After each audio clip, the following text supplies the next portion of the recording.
Memasuki musim penghujan, penyakit demam berdarah dengue di Kabupaten Bangka Barat kembali merebak. Bahkan terdapat satu kasus balita meninggal dunia. Terkait hal itu, Dinas Kesehatan Kabupaten Bangka Barat melakukan sosialisasi tentang DBD serta pencegahannya di Radio Duta 94,6 FM yang dipandu Duta Mili, Senin 15 November 2021. Banyak hal disampaikan staf promosi kesehatan bidang kesehatan masyarakat Dinas Kesehatan Bangka Barat, Munirah, terkait DBD, termasuk beberapa program Dinas Kesehatan dalam rangka mencegah penyakit yang dibawa nyamuk Aedes aegypti tersebut. Mbak Munirah, mungkin bisa dijelasin kenapa hari ini kita bisa bahas masalah tentang DBD. Apa tuh DBD? Mungkin masyarakat pengen tahu ya, sahabat Duta pengen tahu kenapa itu DBD dan kenapa pada hari ini kita bahas isu hangat tentang DBD. Mungkin di Bangka Barat kita banyak kasus DBD yang bisa diungkapkan di sini. Kami silakan Mbak Munirah. Iya, terima kasih Duta Mili. Jadi seperti yang kita ketahui bersama untuk Kabupaten Bangka Barat, ya menjelang akhir tahun dan masuk di musim penghujan, kasus demam berdarah dengue ini meningkat. Untuk penyakitnya sendiri ini jelas disebabkan oleh virus dengue yang ditularkan oleh nyamuk Aedes aegypti. Kemudian penderita DBD ini untuk kasus Bangka Barat kebanyakan saat ini masih anak-anak balita.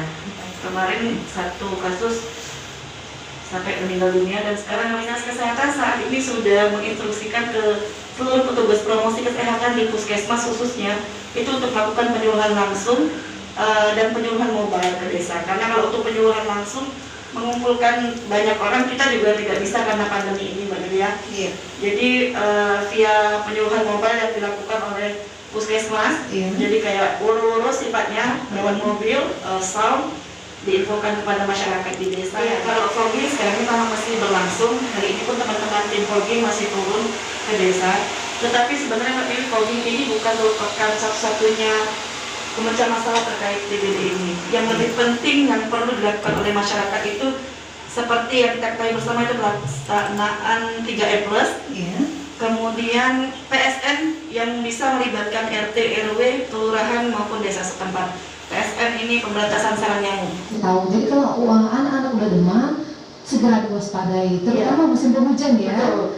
Jadi mungkin antisipasi pertama yang tadi Mbak Mila tanyakan, apa yang perlu disiapkan orang tua, yang jelas obat penurun panas itu harus ada di rumah. Kemudian kalau panas sudah lebih dari 3 hari segera dibawa ke pelayanan kesehatan terdekat untuk dilakukan penelitian Kesehatan ya. Iya. Untuk penanggulangan DBD ini, kalau dulu ada namanya kadar jumantik ya. Nah, apa tuh kadar jumantik? Cantik ya. Jadi kadar jumantik ini juru pemantau jentik. Oh, jentik. Nah, kalau zaman dahulu kadar jumantik ini satu desa bisa 2 kader saja. Tetapi karena tidak efektif, Kementerian Kesehatan ini mengganti menjadi satu rumah satu jumantik. Oh gitu. Jadi jumantik ini ditunjuk sendiri dari keluarga itu siapa yang akan memantau jentik di rumah. Karena jentik ini bukan hanya di bak penampungan air.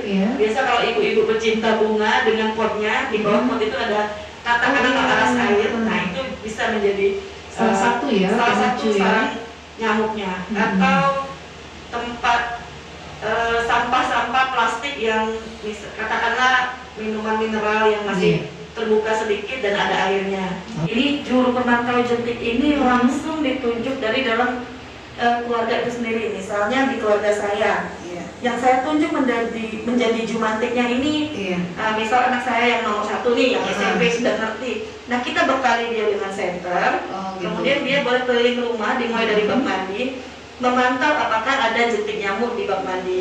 Kemudian dimulai dari penampungan air minum.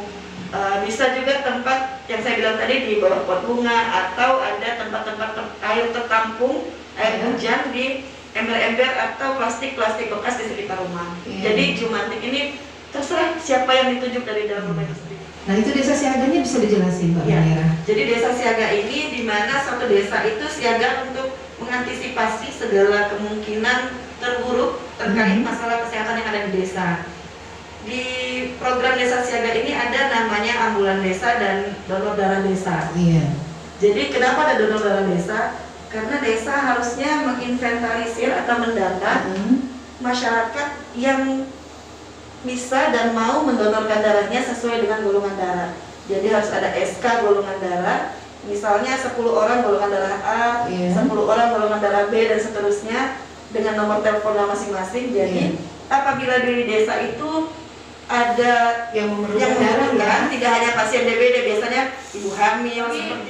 Satu bulan terakhir ini turun ke 25 desa terkait desa siaga. Jadi kami mengaktifkan kembali desa siaga.